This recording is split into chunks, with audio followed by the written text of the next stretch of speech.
उत्तर प्रदेश में ये जो मई का महीना है ये बड़ा महत्वपूर्ण है, क्योंकि इस महीने में यूपी के डीजीपी प्रशांत कुमार रिटायर हो रहे हैं।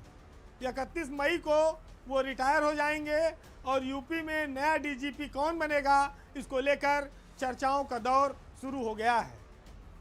ऐसा लगता है कि सरकार इस बार जो भी डीजीपी बनाएगी वो नाम काफ़ी चौंकाने वाला होगा, क्योंकि जिन नामों पर लोग उम्मीद कर रहे हैं, लाइन में है, चर्चा में है, ऐसा लगता है कि तैनाती उसके बहुत विपरीत आने वाली है। आपको बता दें कि डीजीपी पद पर चर्चा में अब ज़्यादा वक्त बचा नहीं है।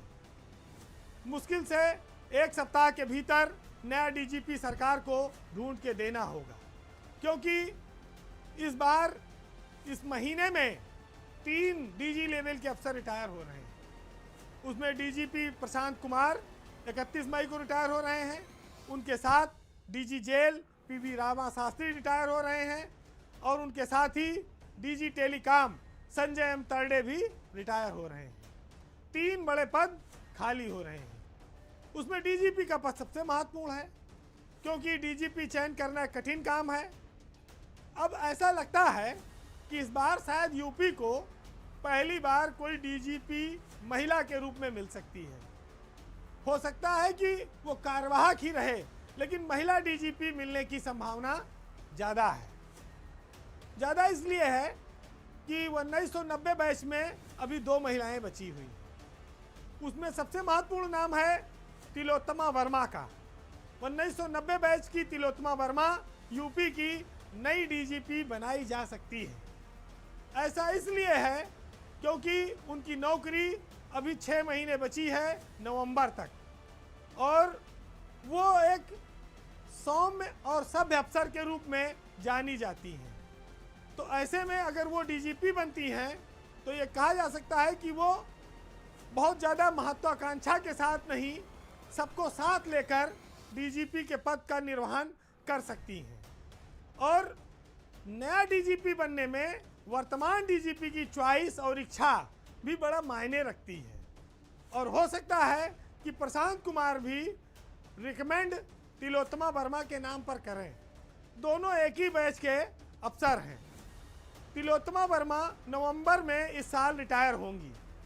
6 महीने का एक ठीक ठाक वक्त होता है, और फौरी तौर पर भी ये अगर कोई चयन नहीं हुआ तो तिलोत्तमा वर्मा को अगर चार्ज दिया जाएगा तो उसमें भी कोई अड़चन या असुविधा नहीं है, क्योंकि वो 90 बैच सीनियर बैच है, रैंक में है। वैसे उन्हीं के 90 बैच में ही रेणुका मिश्रा भी हैं। आपको याद होगा कि पुलिस भर्ती बोर्ड में रेणुका मिश्रा थी, सरकार ने उनको हटा दिया था। फिर वो 1 साल से ज़्यादा समय से पुलिस हेडक्वार्टर में है और उनको एक तरह से कहा जाए अटैच रखा गया है। रेणुका मिश्रा को कोई काम नहीं दिया गया है। लेकिन आपको याद होगा कि आर.के. विश्वकर्मा 2 महीना के लिए डीजीपी बने थे। आर.के. विश्वकर्मा के बाद वी.के. मौर्य एक ऐसे अफसर हैं जिनकी नौकरी भी अब 2 महीना बच रही है। जून और जुलाई में उनका रिटायरमेंट है। हो सकता है सरकार वी.के. मौर्य को कार्यवाहक डीजी का चार्ज दे दे। जातीय समीकरण के हिसाब से आज की तारीख में भाजपा इसको काफ़ी भला फैसला मानेगी, क्योंकि वी.के. मौर्य की छवि ईमानदार अफसर की है और कहीं वो लॉबिंग नहीं करते हैं। वो इस समय डीजी होमगार्ड के पद पर तैनात हैं। वो भी एक सभ्य और सरल अफसर के तौर पर पहचान रखते हैं। लेकिन ये बात मैं यहाँ ज़रूर कहूँगा कि सीनियरिटी के आधार पर वी.के. मौर्य एलिजिबल हैं और वो डीजीपी का चार्ज ले सकते हैं।